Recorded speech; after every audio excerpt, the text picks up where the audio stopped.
Bem, eu penso que essa reunião da ONU, ela tem uma importância muito gratificante para o Brasil. Primeiro porque nós queríamos reforçar no discurso que fizemos na ONU a ideia do multilateralismo, a ideia da democracia e reforçar a nossa COP30, sabe, em Belém, na Amazônia, no mês de novembro. E, além de poder ter feito um discurso que levantava esses temas, eu tive uma outra satisfação de ter um encontro com o presidente Trump. Aquilo que parecia impossível deixou de ser impossível e aconteceu. E eu fiquei feliz quando ele disse na COP que pintou uma química boa entre nós. Como eu acho que a relação humana é 80% química e 20% emoção, eu acho que é muito importante essa relação e eu torço para que dê certo, porque Brasil e Estados Unidos são as duas maiores democracias do continente. Nós temos muitos interesses empresariais, nós temos muitos interesses industriais, nós temos muitos interesses tecnológicos e científicos, nós temos muito interesse no debate sobre a questão digital e a inteligência artificial, nós temos muito interesse na questão comercial. Portanto, se nós somos as duas maiores economias e os dois maiores países do continente, não há porquê que Brasil e Estados Unidos vivam em momentos de conflito.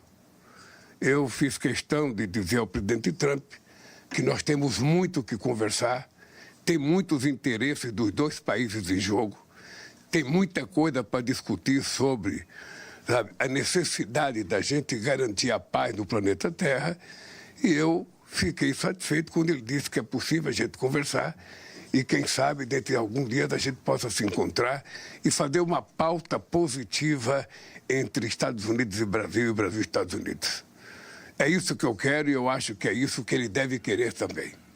Eu, na minha relação com o chefe de Estado, a coisa que eu mais respeito é que o chefe de Estado, se ele foi eleito pelo seu povo, eu não quero saber ideologicamente se ele gosta ou não gosta de mim, se ele professa a mesma ideologia que eu. Isso nunca está em jogo na minha relação com o chefe de Estado. E não quero que esteja em jogo na relação das pessoas comigo. O que importa para mim é que a pessoa sendo eleita, a pessoa merece o meu respeito como chefe de Estado brasileiro na relação sobre os assuntos que interessam ao Brasil e aos Estados Unidos. Todo mundo sabe da minha tenacidade de comportamento na questão de encontrar paz. Eu não consigo entender por que o mundo, quer destruir quando nós precisamos construir. Não é normal o que está acontecendo na Rússia e na Ucrânia, não é normal o que está acontecendo em Gaza, não é normal a quantidade de conflito que nós temos, que é o maior número desde 1945, do fim da Guerra Mundial. Não é normal a quantidade de países que estão gastando trilhões de dólares em armamento, quando nós precisaremos gastar trilhões de dólares para acabar com a fome no mundo, que são 670 milhões de seres humanos passando fome. Não é normal a quantidade da desigualdade que ainda existe no planeta, desigualdade de gênero, desigualdade de raça, desigualdade de comida, desigualdade de oportunidade. E cabe a gente utilizar os recursos que nós conseguimos produzir em cada economia para que a gente possa diminuir essa desigualdade e fazer do planeta Terra um habitat normal, para todos os seres humanos e não apenas para alguns privilegiados que detêm muitos recursos. Eu acho que é essa coisa que nós vamos discutir daqui para frente.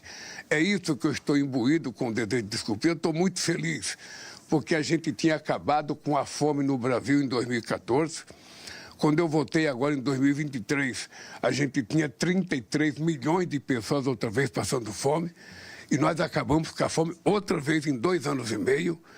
E essa coisa é uma demonstração que, se todos os governantes do mundo colocarem o pobre dentro do orçamento, a gente acaba com a pobreza muito rapidamente. Porque além de 670 milhões de pessoas passando fome, segundo a FAO, nós ainda temos 2 bilhões e 300 milhões de seres humanos com insuficiência alimentar. Não é crível uma coisa dessa. Num mundo que produz alimento suficiente para todo mundo. O problema é que as pessoas não têm recursos para ter acesso aos alimentos. E aí, quando você vê as pessoas gastarem trilhões em armas, trilhões em guerras, a gente não tem explicação do comportamento dos humanos em tratar a própria espécie humana. Então, eu regresso para o Brasil muito feliz com as coisas que aconteceram aqui. Foi muito importante a construção, sabe, do fundo do TFFF, ou seja, o Fundo Floresta Tropicais para Sempre, porque não é um fundo de doação, é um fundo de investimento. E quem fizer investimento vai ganhar dinheiro e uma parte desse dinheiro vai ser aplicado para que a gente mantenha a floresta em pé nos países que tenha. No caso do Brasil, é muito interessante porque além da gente ter a maior reserva florestal do mundo, a gente ainda tem 40 milhões de hectares de terras degradadas em que a gente pode florestá-la com o que a gente quiser. Uma demonstração de que o problema do clima depende pura e simplesmente da vontade política de cada governante e, mais importante, da gente acreditar na ciência. Sabe, não é mais um presidente da República dizer eu acho, eu acredito. Não. A gente, quando está no cargo, a gente não acha e nem acredita. A gente assiste aquilo que fala a ciência e a gente cumpre, sabe, da melhor forma possível as coisas para a gente resolver esse problema. E já está provado que nós temos condições de manter a temperatura do planeta abaixo de 1,5 graus. Já está provado. É só vontade.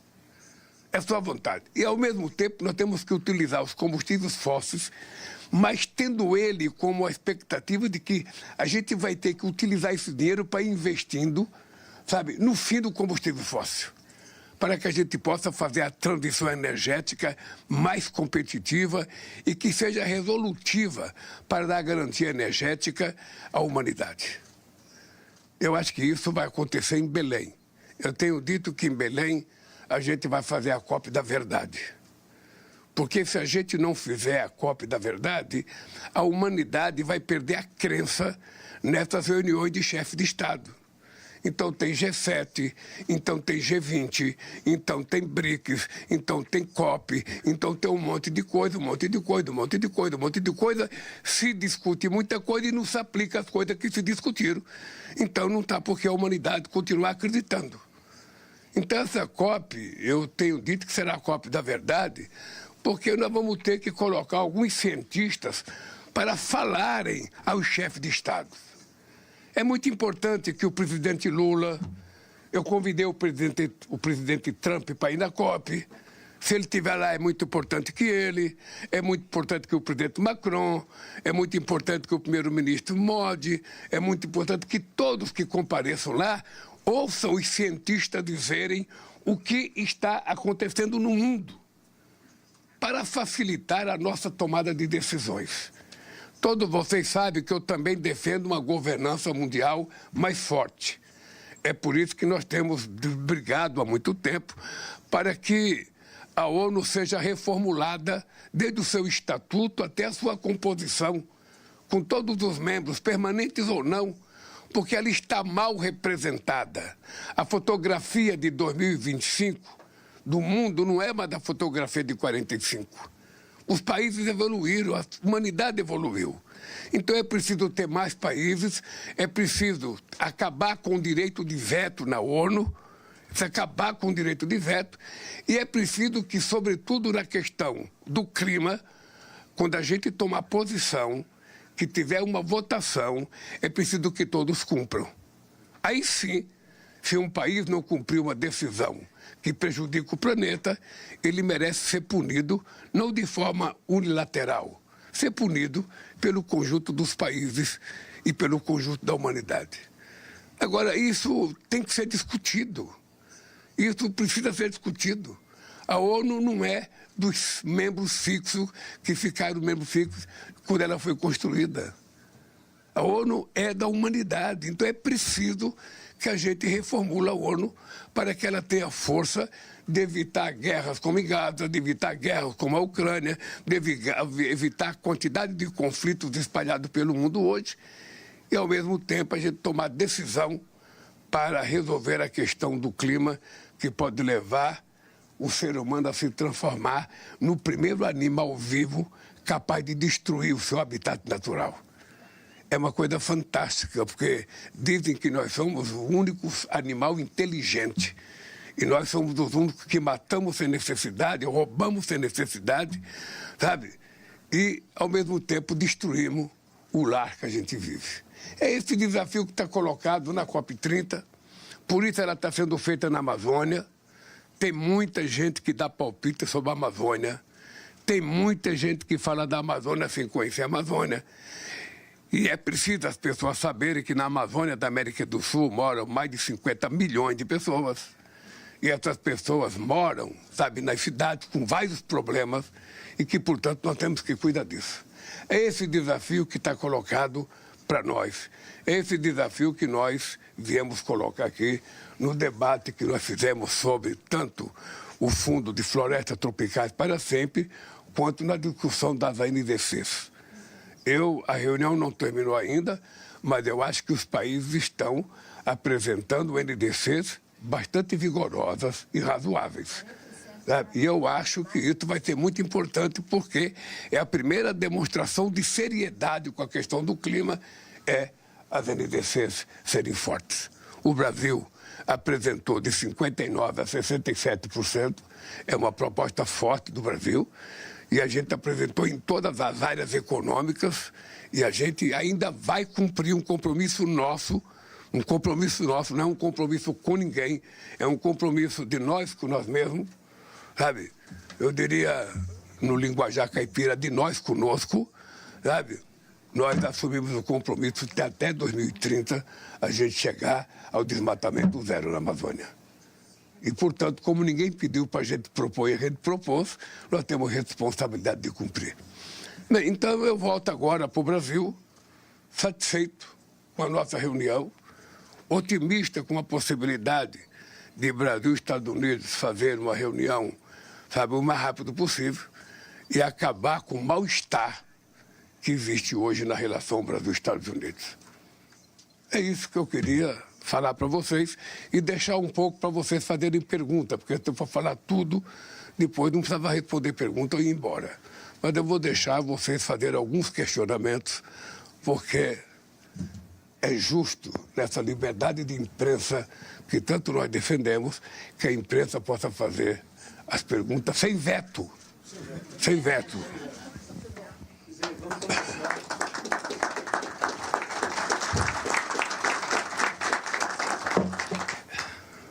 Teve amplo direito de defesa, prerrogativa que as ditaduras negam às suas vítimas. Diante dos olhos do mundo, o Brasil deu um recado a todos os candidatos autocratas e àqueles que os apoiam. Nossa democracia e nossa soberania são inegociáveis. Seguiremos